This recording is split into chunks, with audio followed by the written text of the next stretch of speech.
নমস্কার, এমজেআই কিচেনে সকল বন্ধুদের স্বাগত জানাই, বড়দের প্রণাম জানিয়ে আজকে ভিডিও শুরু করছি। আজকের ভিডিও হবে মোচা দিয়ে।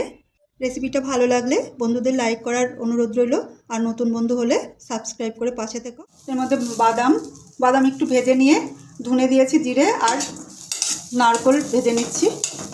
নারকোলটা ঝুরঝুরে হয়েছে, এরপর আমি দিয়ে দিচ্ছি কিছু লবঙ্গ, দারচিনি আর একটু তেঁতুল। এটা মশলার সাথে ভেজে নেব। সব মশলা ভেজে নিয়েছি, এবার আমি শেষে দিয়ে দেবো তিল। একটু নেড়ে গ্যাস বন্ধ করে সমানে নাড়তে থাকবো। তেলের মধ্যে দিয়ে দিচ্ছি পেঁয়াজ কুচি, দিয়ে দিচ্ছি কারি পাতা আর লঙ্কা কুচি। এগুলো সামান্য ভেজে নেব। পেঁয়াজ একটু ভেজে নেওয়ার পর দিয়ে দিচ্ছি আদা রসুন বাটা, আর দিয়ে দিচ্ছি টমেটো কুচি। এগুলো ভালো করে আমি কষিয়ে নেব। টমেটো নরম হয়েছে, আমি এর মধ্যে দিয়ে দিচ্ছি হাফ চামচ মতো লবণ। এটা মিশিয়ে নেব, লো ফ্লেম করে দেবো। আর এদিকে মোচা আছে জলে ভিজানো, আমি মোচাগুলো এরকম গোটাই রেখেছি। এগুলো এখন এরকম চিপে চিপে মশলার মধ্যে দিয়ে দেবো।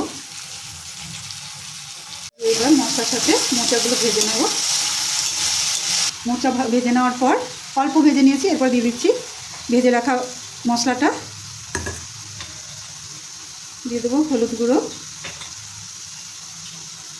দিয়ে দেবো লঙ্কা গুঁড়ো,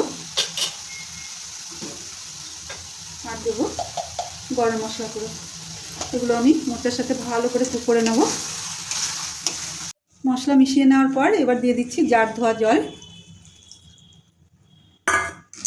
এটা মিশিয়ে নিয়ে আমি ঢাকা দিয়ে লো ফ্লেমে কুক হতে দেবো।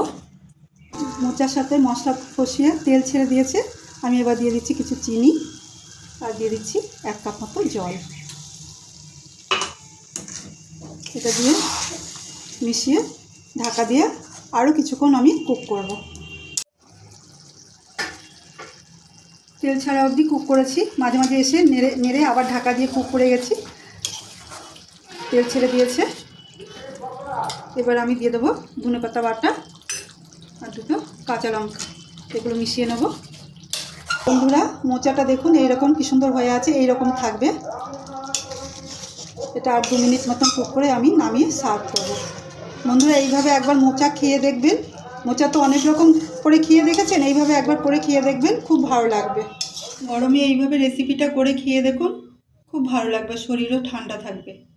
ভালো লাগলে লাইক করুন, শেয়ার করুন, সাবস্ক্রাইব করুন। আবার আসবো আর একটা নতুন ভিডিও নিয়ে।